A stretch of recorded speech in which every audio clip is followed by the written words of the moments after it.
আর জীবনটা মনে হয় বেড়ে জিনিসটা ভাষায় ভাবে কল্পনা করলাম মানে একটা জিনিস এমন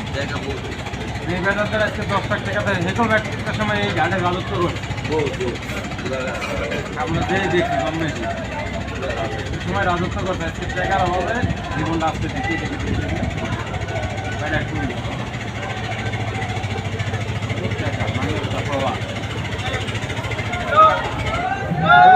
আমি ভাই ঠিক আছে 10 লাখ টাকা থাকলে দুইটা কিনে চেঞ্জ করে লইলে আবার যেমন লাগবে না ফিরে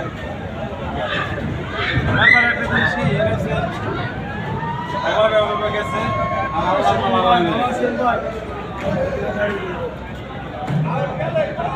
মামা একজন রুম দাও হয়েছে 6 জন দেহ মানে যদি আনতে পারি স্যার